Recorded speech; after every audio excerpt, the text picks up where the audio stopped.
হাঁসের মাংস আমরা তো অনেকেই খুব পছন্দ করি, কিন্তু পারফেক্ট রেসিপি কয়জনই রান্না করতে পারে? আজকে আমি আপনাদেরকে ম্যাজিক মশলা রেসিপি সহ পারফেক্ট হাঁসের মাংস রেসিপি আজকে শেয়ার করব। আশা করি আমার ভিডিওটা আপনাদের অনেক ভালো লাগবে। আসসালামু আলাইকুম সুপ্রিয় বন্ধুরা, তো চলুন দেরি না করে শুরু করি। কিভাবে আমি রান্নাটা করছি আপনাদেরকে দেখিয়ে দিচ্ছি। এখানে আমি হাঁসের মাংস নিয়েছি আধা কেজি। হাঁসের মাংসটা খুব ভালোভাবে ধুয়ে পানি ঝরিয়ে নিয়েছি। হাঁসের মাংসটা রান্না করার আগে হাঁসটা যখন ক্লিন করবেন তখন একটু আগুনে পুড়িয়ে নেবেন, তাহলে খুব দারুণ একটা ঘ্রাণ আসবে। এখানে নিয়েছি চুই ঝাল। আসলে এই চুই ঝালটা পাওয়া অনেক কঠিন। এটা আমি স্বপ্ন থেকে নিয়েছি, যে কোনো সুপার শপে হয়তো আপনারা পেয়ে যেতে পারেন। স্বপ্ন থেকে নিয়েছি, 120 টাকা নিয়েছে।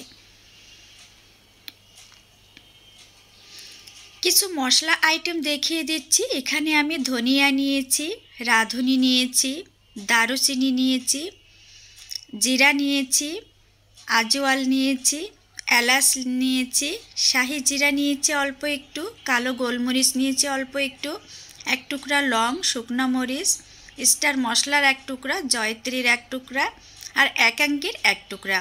এই মশলাগুলা শুকনো খোলায় ভেজে একদম শিল পাটায় মিহি করে বেটে গুঁড়া করে নেব। অল্প মশলা, চাইলে ব্লেন্ড করতে পারেন। চুলার উপরে একটা প্যান বসিয়ে রান্না করা সাদা সয়াবিন তেল দিয়েছি পরিমাণে কম।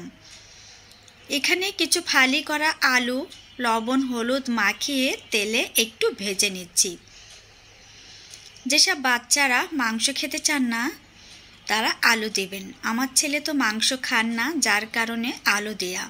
তা এটা অপশনাল, চাইলে আপনারা স্কিপ করতে পারেন। আর যদি আলু দেন এভাবে তেলে একটু ভেজে নেবেন।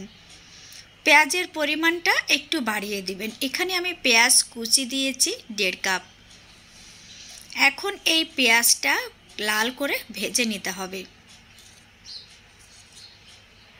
পেঁয়াজের পরিমাণটা যত বেশি দিবেন তত দারুণ একটা টেস্ট আসবে।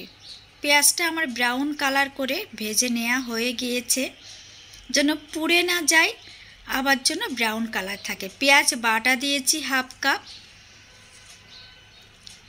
রসুন বাটা দিয়েছি 1.5 চা চামচ, আদা বাটা দিয়েছি 1 চা চামচ, জিরা বাটা দিয়েছি 1 চা চামচ, গরম মশলা বাটা দিয়েছি 1 চা চামচ, শুকনো মরিচ বাটা দিয়েছি 1.5 চা চামচ,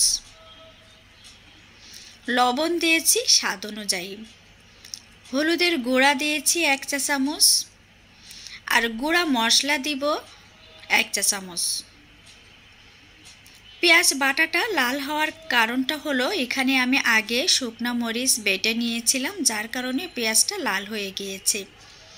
এখন মশলাগুলা খুব ভালোভাবে ভেজে নিব। দেখে বুঝতে পারছেন তেলের পরিমাণটা কিন্তু আমি খুবই কম দিয়েছি।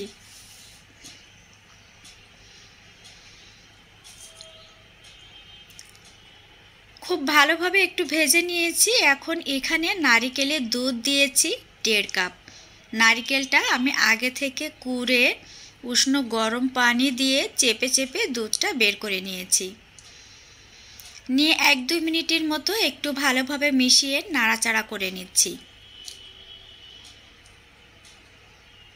মাংসগুলা এখানে দিয়ে দিয়েছি। দিয়ে এখন মিডিয়াম আঁচে রেখে খুব ভালোভাবে ভেজে নিতে হবে। মাংসটা যত ভাজবেন খেতে তত টেস্টি হবে। কিছু ফালি করে রাখা নারকেল এখানে দিয়ে দিয়েছি। এটা অপশনাল, চাইলে স্কিপ করতে পারেন। তবে হাঁসের মাংসে যদি এরকম ফালি নারকেল কেটে দেন খেতে কিন্তু অনেক টেস্টি হয়। মিডিয়াম হিটে রেখে খুব ভালোভাবে মাংসটা ভাজা ভাজা নেব। চুই ঝাল এভাবে ফালি করে কেটে নিয়েছি।